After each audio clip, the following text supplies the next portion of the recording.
Hello, all my friends at North Shelby Library. I miss seeing you guys in person, but in the meantime, I'm going to go ahead and do a few science experiments for you, and then we'll look forward to the next time we can all be together for some pre-K kitchen science again. All right, so what I have here is I have basically a glass of water. I'm going to see if there's anything interesting about this glass of water. So let me dig around in here. Oh, well, I found this. Look at that. 1, 2, 3, 4, 5, 6, in the world, 7, 8, 9, 10, 11. I have 11 of these in there. Did you even see them? Isn't that strange? Well, it gets even stranger because when I put these in the water last night, they actually were super teeny tiny like this. Look at those. They're so tiny. These are called Orbeez. And what they do when you put them in water, they're actually really super thirsty and they start to absorb that water. Have you ever spilt water and your grown-up gave you a paper towel to clean it up? Yeah? Well, these work the same way. A paper towel is absorbent. These are absorbent too, but as they absorb the water, they actually do something really cool. They get bigger. That's called expand. If you've ever blown up a balloon, you've made that balloon expand with air. These expand with water. And the crazy thing when you put them back in the water, let's see if you can actually see them once I put them in.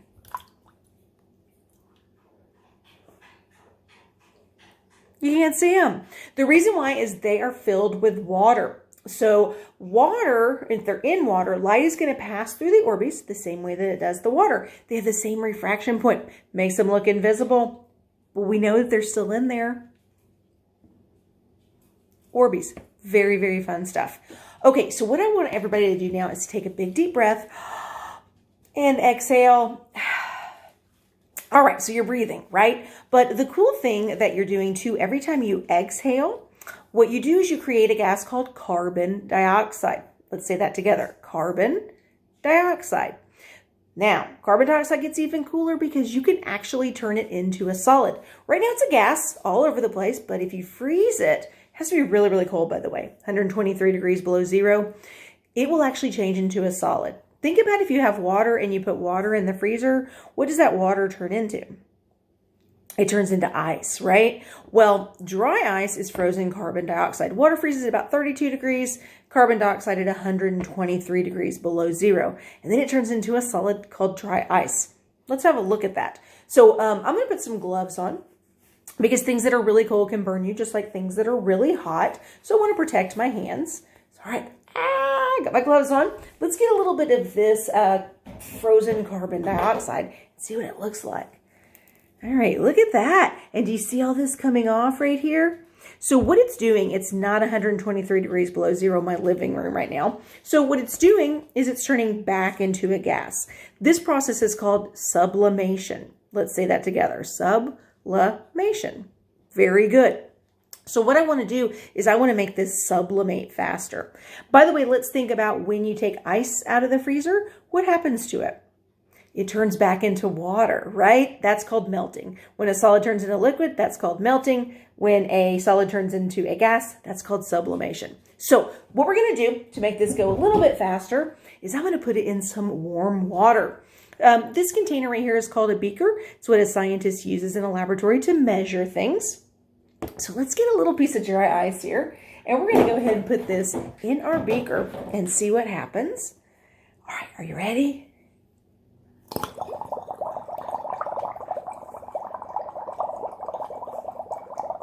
How cool is that? So look, it's sublimating so much faster right now. And the crazy thing is, if I feel the top of this right here, it doesn't feel like anything because it's turning back into a gas. Well, let's get really sciencey now. And what I want to do is add some food coloring to my dry ice and water. So let's see what that looks like.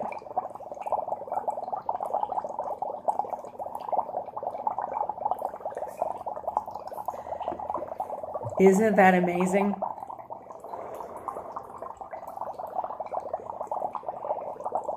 All right. I also have some animal friends for you to meet today.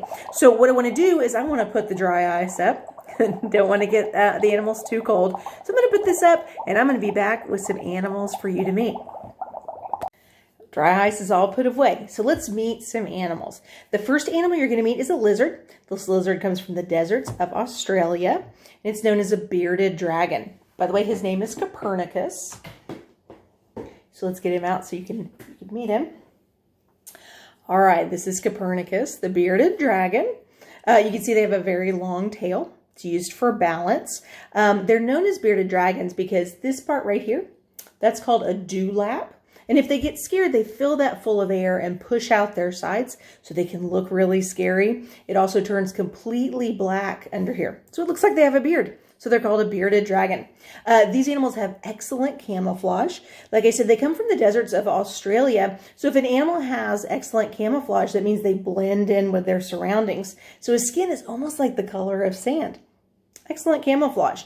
You'll also notice his these two holes on the side of his head. Those are his ears. His ears. Now, what do you suppose they eat? They are actually omnivores. Let's say that word together. Omnivore. That means that they eat meat as well as fruits and vegetables. He really enjoys superworms and he really likes grapes and turnip greens. Good stuff. All right, you'll also notice his eyes. He has very, very pretty eyes. You can see those right there. What's also very cool is they have what's known as a third eye. It's a teeny tiny hole on the top of their head. And what that does is it can detect changes in light. So if you live in the desert and one of your main predators that's after you, that's something that would want to eat you, a predator, and you are on the ground and the sun is in the sky and a bird flies between, that's going to actually cast a shadow. So they're able to pick up on that change in light with that third eye. Very cool, right? So let me teach you a couple of phrases in bearded dragon. If a bearded dragon comes up and bobs their head like this, it means they're mad and they might even fight. But if they come up and they go like this, that means, hey, how you doing? I think we can be friends. So maybe tell Copernicus, go like this for me. Say, hey, how you doing? Let me see if he'll wave back to you. There we go. A little bit. He's happy to see you too. All right. So again, this is a bearded dragon. Oop. So cool. All right. Let's meet another animal. Now I'll give you fair warning. This animal is a snake. Lots of people are afraid of snakes, but all animals really do serve a purpose. So always treat them with respect. There are two types of snakes. You can have a constrictor. That does mean they have sharp rows of teeth in the top and the bottom of their mouth, and they squeeze their prey. Their prey is whatever they're going to eat. Or they can be venomous, which means they have sharp fangs, and they can bite you and inject you with venom. Now, are all snakes hiding out waiting to hurt you?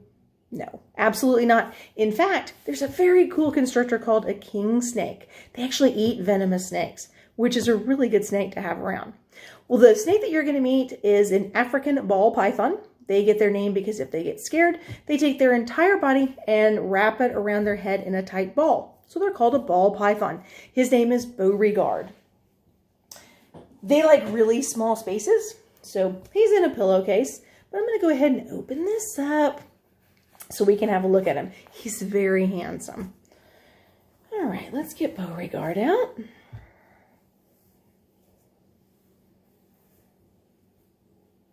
All right, there we go. What a handsome boy. All right, so let me get his head up here so you can see his tongue. He's active right now, which is great. All right, let me get him around. Oh, he's busy, busy, busy. All right, let me know when you see his tongue go out. Did you just see that? There we go. Let me put him again. There we go. All right, so what do you suppose he's doing? Is he going like that to you guys? No. No, he's definitely not. What he's actually doing is he's smelling. So snakes pick up molecules in the air. By the way, matter is anything and everything that has weight and takes up space. And matter is made up of teeny tiny things called molecules. He can actually pick those up on his tongue and take it to the back of his throat where he has something called Jacobson organs. Then he helps him kind of figure out what it is that he's smelling. They also have heat pits on the end of their snout. That's because they eat warm-blooded mammals, and it helps them to hunt.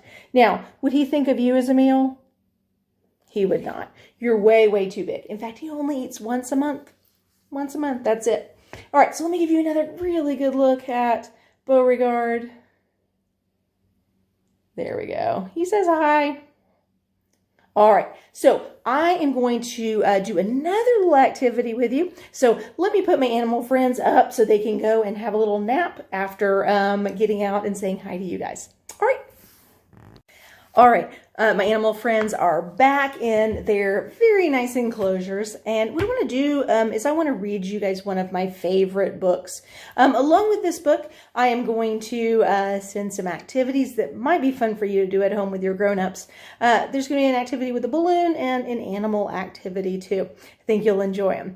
All right, so one of my favorite books is That's Good, That's Bad. This is by Marjorie Collier, and I really think it's a fun book. So I thought it might be nice for you to hear it too. So That's Good, That's Bad. Here we go. One day, a little boy went to the zoo with his mother and father. They bought him a shiny red balloon.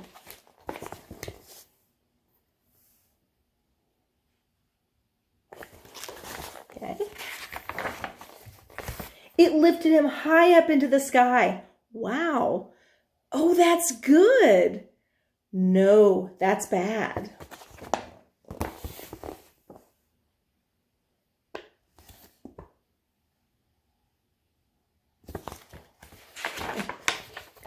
The balloon drifted for miles and miles until it came to a hot, steamy jungle. It broke on a branch of a tall, prickly tree. Pop! Oh, that's bad. No, that's good.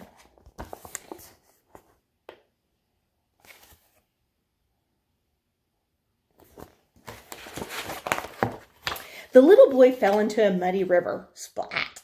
He climbed up onto a roly-poly hippopotamus and rode to the shore. Giddy up! Oh, that's good. No, that's bad.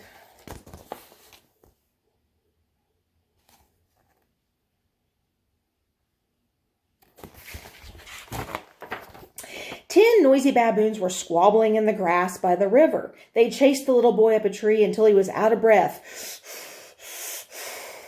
Oh, that's bad. No, that's good.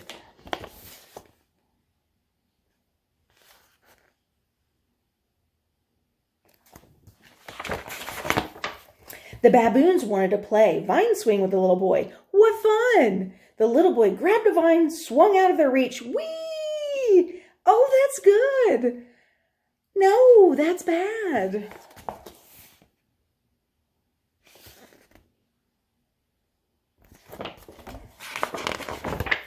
The vine was a big, scary snake that wiggled and jiggled and hissed. So that's bad. No, that's good.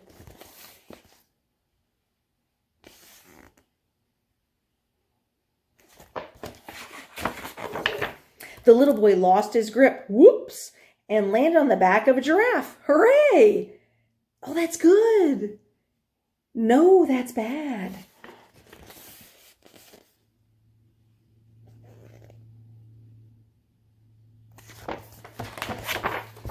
The giraffe leaned over to take a drink of some swampy water. Glug, glug. The little boy slid down its neck and fell into some quicksand next to the elephant. Flop. Oh, that's bad. No, that's good.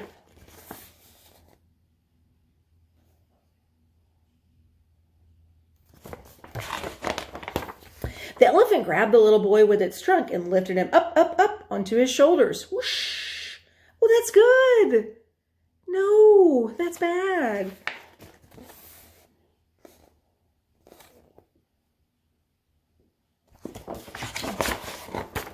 The elephant thumped bumpily along to a grassy plain where it stopped to feed. The little boy climbed down its trunk and woke up the daddy lion snoring in the grass. Oh, that's bad. No, that's good.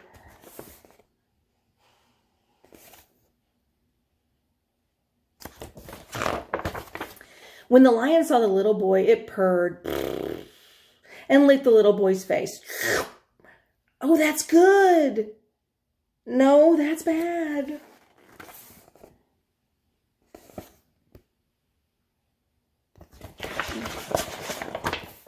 The little boy got all wet and sticky, yuck, and ran deeper into the jungle. It was dark as night. Woo, and the little boy was afraid. He sat down and started to cry. Ooh. Oh, that's bad. No, that's good.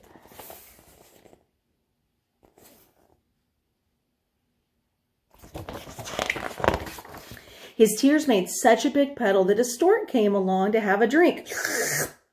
It picked up the little boy with its beak. Whoosh! Oh, that's good. No, that's bad.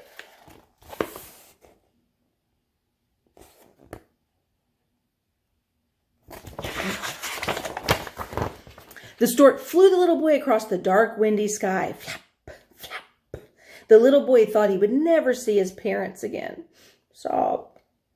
Oh, that's bad. No, that's good.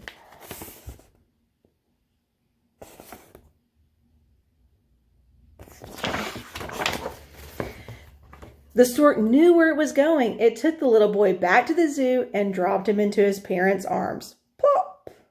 His mother and father were so happy to see him, they gave him a big hug and a big kiss. Oh, that's good. No, that's great. Isn't that a fun book? One of my favorites. All right, so great to spend some time with you. I look forward to seeing you again, and be well, and remember, always have fun with science. Bye, guys.